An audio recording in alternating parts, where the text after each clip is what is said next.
Hello beautiful people. I just wanted to come on and check in with you guys. I'm sorry this video is a little late. This week has been a little bit crazy.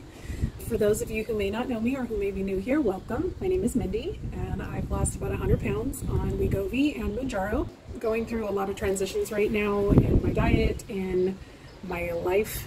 My channel has taken on a very different look lately. I used to do very formal vlog content and lots and lots of intensive editing and 2 to 3 videos a week, and I've recently had to kind of switch my focus to looking for full-time work, and so now I just kind of do these shorter check-in videos and I post short content if I can throughout the week. I recently took about a 2.5 week unplanned hiatus from my diet. We had a close friend of ours who passed away very unexpectedly a couple of weeks ago, and that happened 3 days before a camping trip where we were supposed to be spending the weekend with him. It hit us pretty hard, and I spent that next following week after we got home from the camping trip just destroyed, depressed, and I just had a really hard time with it while I was still trying to, geez buddy, sorry, Helios just rolled over on my leg and 115 pounds of ouch. Just spent that week grieving. It was just a really hard week, and I don't think either Richard or I expected it to hit us as hard as we did, but it was kind of a mortality check for the both of us because he was a couple years younger than me and only a year older than Richard, and so because of that I wasn't paying attention to what I ate. I skipped my shot that week. I just wasn't a good week. And so the weekend after that, I tried to kind of refocus and figure out what I needed to do to get myself back on track. And I decided to start a 12-week cut. I have now been doing this for over 70 weeks since I started Wegovy in October of 2021.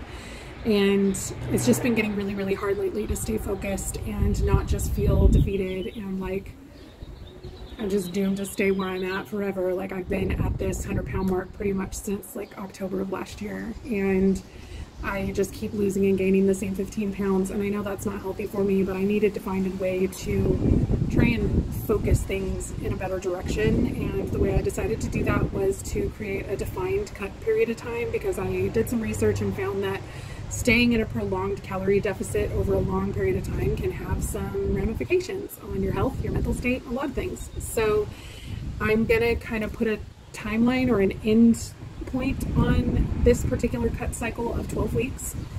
And then after that, I'm gonna do a 4-week maintenance period where I'm not trying to lose anything. I'm trying to keep from gaining anything. Like, I just want my weight to stay the same. And that way I can get some practice at maintaining my weight, not being in a binge restrict cycle, which has kind of been my cycle for my entire adult life. I just kind of wanted to tell you guys how my first week on that cut went, because it started last week. If you follow me on Instagram, a lot of this is going to kind of be repeat for you. If you don't, feel free to do so. My link to my Instagram is down in the description below. I know several of you have reached out to me to tell me that you don't do Instagram, but if you do Facebook, I did just recently create a Facebook page, and all of my content that gets uploaded to Instagram also automatically gets uploaded to that Facebook. So I will put a link down in the description below to my Facebook page as well if you are interested in that. So for the first week, I set my calorie goal at 1,700 calories. I do calorie cycling, which means that I have a daily calorie goal, but I don't strive to meet that same amount of calories every day. I put it into a weekly pool. Some days I eat more, some days I eat less, and then I just try to make sure it averages out to 1,700 calories a day, which does several different things. You can research calorie cycling, but it does a lot of really good things for metabolic interruption, and for women who are older, like me, I'm in my 40s, it can definitely help with some hormone stuff and all sorts of other things. So feel free to do your own research on that, see if that's something that sounds like it would work for you. For me, I just like the freedom of being able to save some calories for the weekend when maybe I'm going to want to go out to eat a couple of times, and during the week when I'm maybe eating lower calorie because I'm cooking at home, then I don't have to worry about trying to stuff my face when I'm not hungry to make up that calorie difference. I've been focusing on trying to hit 30% of my calories from protein for quite some time. And I do that really consistently during the week, but this was the first time that I hit that goal for the entire week. So that was really exciting. I also started increasing my NEAT, or my non-exercise activity thermogenesis, by doing 3 short 10-minute walks a day after each meal. So breakfast walk, lunch walk, dinner walk. And I actually surprisingly hit that every day. And it's really just Monday through Friday, but I also did do 2 walks each on Saturday and Sunday. I wouldn't say that I'm enjoying the walks, but I would say that it's starting to become a habit. At the beginning of the week, I was definitely forgetting my evening walks. Tuesday, I missed my evening walk because last week I decided to inject in my stomach for the first time since I've started taking either Wegovy or Mounjaro. I had skipped my shot the week before, and I did a 12.5 milligram shot in my stomach, and I had way worse side effects. I'm sure it was a combination of me going up to the 12.5. It was my second 12.5 shot, but the last shot that I had taken was a 10 milligram. I was like massive fatigue, even though I was taking my B12. I had some really bad nausea for the first time. Like, I've never really had nausea. I can't say never. I've only had it once or twice, but I don't think that those were attributed to the drugs. Like, when I look back, there was other things going on that I'm pretty sure were causing that nausea. It was just not a good day. Tuesday, I had body aches everywhere. It felt like I was getting the flu.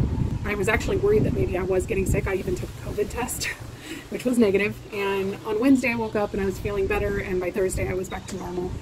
So this week I did take my shot in my stomach again, but I did the 10 milligram shot because I'm supposed to start my cycle this weekend, and I still have 2 10 milligram shots left, and I'm trying to kind of strategize when the best time is to take those, and it felt like my cycle week was the best time to do that. With those 3 short walks a day, I'm usually a very sedentary person. Like, my steps are usually 2,500 to maybe 3,000 on a good day. And last week, other than the one day where I forgot my one walk, or not forgot, where first I forgot it, then I was just like, I was in too much pain to do it. I had over 5,000 steps every single day, and some days I had up to like 6,300 or something like that. So that was a huge win for me. All that being said, those were big non-scale victories for me, things that helped drive the results that I had last week. When I started the week last week on Monday, after that 2.5 weeks of, not really being the most careful about what I was eating and stuff like that, I had gone up to 276.6, which was a 13.1 pound gain from March the 10th, which was the last time I had weighed myself. On Saturday, 5 days later, I ended at 266.7, which means that I lost 9.9 pounds last week. Obviously, the majority of that is water weight. The majority of the weight that I put on was water weight. You're not going to gain 13 pounds of fat in 2 weeks. It's just not, like, I'm not physically capable of eating that much. 3,500 calories make up a pound. Like, the amount of excess I would have had to have consumed in order for that to all be body fat would just be intense. I'm very encouraged by those results. Hope to continue to see them move on. I don't have any plans to increase my exercise beyond that 3 walks a day for now. And I'll probably keep it that way for the full 12 weeks. I want to really make that an established habit before I start trying to add more things in. And to be honest, that's the most active I've been since I've started this journey. I'm in the process of making a list of macro-friendly foods, recipes that I want to try to make meal planning easier, to get recipes ready and waiting and kind of have my meal plans mostly put together. I won't be able to do that 100% because I'm adjusting my calories on a weekly basis based on how much weight I've lost. So I've kind of made an estimate for what my calorie range will be each week, but I don't know for sure where I'll be at. I started at 1,700 last week, and this week I've gone down to 1,685, and I'll probably be going down a little bit more next week because I wasn't anticipating losing almost 10 pounds last week. If you don't know what I'm talking about with macro-friendly foods, it's a meal planning app. I'm going to be coming out with something that shows kind of a little how-to video in terms of how the app works and all of that. It's just, the reason I talk about it so much is that it has made my life so much easier. Meal planning and meal prep are 2 of my least favorite things to do on this journey. They just take forever for me.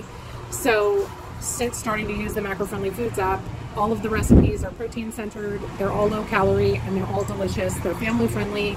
And I know that I can just pick whatever recipes that I find from there and I can make them fit into my calorie goals. Some of them are a little lower calorie and I can just increase the protein size, or maybe I'll just have a little bit more calorie heavy of a dessert that day, or whatever. but it's just been a fantastic tool for me, and I want you guys to be able to benefit from it as well. I do have a 10% discount code that I'll have listed down in the description below, along with a link to check out the app if you're interested. But I would say that mentally this last week I was probably in the best place that I've been in a long time. I felt more in control. I felt like I was doing good things for my body. I'm sure that the walks help because obviously there's serotonin involved when you're exercising and things like that. Getting outside and getting more vitamin D and all of those things, because normally I'm inside all day long.